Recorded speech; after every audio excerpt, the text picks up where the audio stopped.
नमस्कार। मैं प्रबल प्रताप शाही, आपका साथी। आप सभी को संविधान दिवस की हार्दिक शुभकामनाएं। आज संविधान दिवस है। जैसा आप सबको पता है, बाबा साहब भीमराव अम्बेडकर ने एक संविधान हम सबको दिया, जिससे हम सबका जीवन एक एक नियम से चलता है।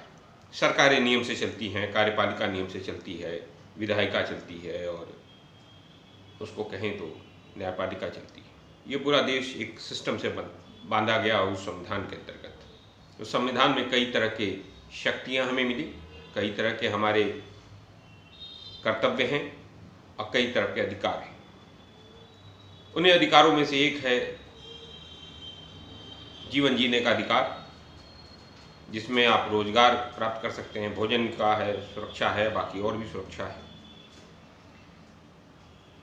लेकिन आज 72 वर्ष बीत जाने के बाद, क्योंकि गणतंत्र दिवस हम 26 जनवरी 1950 से मनाते आ रहे हैं, आज 72 वर्ष बीत जाने के बाद आज सबसे ज़्यादा खतरा अगर है तो इस भारत के गणतंत्र को है, यानी भारत के संविधान को हो गया है। वर्तमान की जो सरकार है वह भारत के संविधान की धज्जियां उड़ा रही। देखिए, जब भारत आज़ाद हुआ था तो भारत के पास बहुत सारे संसाधन नहीं थे, इसलिए तमाम संसाधनों के निर्माण हेतु सरकारों ने, उस समय के प्रथम प्रधानमंत्री पंडित जवाहरलाल नेहरू और उनकी कैबिनेट ने बड़ी मेहनत की थी और तमाम तरह के चीज़ों को बनाया था। जैसे भारत आपका बैंक्स थे, आपके BHEL था, आपका बहुत सारे IIT थे, IIM थे, बहुत और भी। और उस समय जो प्राइवेट कंसर्न्स थी उसका सरकारीकरण किया गया था, जैसे एयर इंडिया थी। उसके बाद इंदिरा गांधी जी के समय में तमाम बैंकों का राष्ट्रीयकरण किया गया, इंश्योरेंस कंपनियों का राष्ट्रीयकरण किया गया। तो भारत के अंदर उस राष्ट्रीयकरण से जो चक्र, विकास का जो चक्र बंधा हुआ था दो जगहों पर, वह जनता तक पहुंचा। बैंक जनता तक पहुंचे, इंश्योरेंस जनता तक पहुंची, एयरलाइंस भी जनता तक पहुंचा। नहीं तो यह बहुत ही बड़े क्लास के लोगों के लिए ही था। जब से यह मोदी जी की सरकार आई है 2014 से, मोदी जी सरकार ने जितने भी सरकारी उपक्रम हैं उसको एक एक करके उसको निपटाने की कोशिश करी और उसका प्राइवेटाइजेशन करने, उसका निजीकरण करने की कोशिश कर रही। जैसे कि एयर इंडिया है, ताजा उसका निजीकरण कर दिया। लेकिन जब निजीकरण किया जा रहा था, उस प्रोसेस के दौरान उस समय के जो सिविल एविएशन मिनिस्टर थे, जनरल VK सिंह, उन्होंने एयर इंडिया के जो रिटायर्ड एम्प्लॉइज थे उनको भरोसा दिया था कि जो जो सुविधाएं आपको हैं वो सुविधाएं बाकायदा चलती है, क्योंकि उनको पेंशन्स नहीं मिलती। एयर इंडिया के लोगों को, जैसे आपको जानकारी होगा, एयर इंडिया के लोगों को पेंशन नहीं मिलती। उनको क्या मिलता है? उनको कैशलेस हेल्थ फैसिलिटीज मिलती है, मेडिसिन मिलते हैं, हॉस्पिटलाइजेशन का फायदा होता है। यह सब फायदा उन्होंने कहा था बरकरार रहेगा, अगर प्राइवेटाइजेशन हो जाएगा तब भी। लेकिन जब से एयर इंडिया का प्राइवेटाइजेशन हुआ है, जब से टाटा ने ले लिया है, अब सरकार अपने उस वादे को पूरा नहीं कर रही। मुझसे अभी कुछ दिन पहले एयर इंडिया के रिटायर्ड एम्प्लॉइज की यूनियंस के लोगों से मुलाकात हुई मेरी, तो उन्होंने मुझे अपना दुख प्रकट किया कि भाई देखो, इस महंगाई के दौर में पेंशन तो हमारे पास है नहीं। पेंशन होती है तो पेंशन में महंगाई भत्ता भी बढ़ता है, महंगाई के साथ साथ कुछ पेंशन में महंगाई भत्ता बढ़ता है। अब बुजुर्गों के लिए सबसे ज्यादा खास, क्योंकि वह और उनकी स्पाउस यानी उनकी पत्नी को इस समय सबसे ज्यादा जो जरूरत होती है वो होती है मेडिकल, क्योंकि तमाम तरह के उपचार की जरूरत होती है। अवस्था के साथ साथ व्यक्ति को रोग भी लग जाता है, रोग ग्रसित हो जाते हैं, किसी को हार्ट की प्रॉब्लम हो जाती, किसी को बीपी की ट्रबल हो जाती, किसी को शुगर हो जाता, किसी को और भी बड़ी बीमारियां हो जाती हैं। तो लगातार उनका हॉस्पिटल में जाना, डॉक्टर को दिखाना, हॉस्पिटलाइजेशन भी होना, सर्जरी भी हो जाना होता है इस दौरान।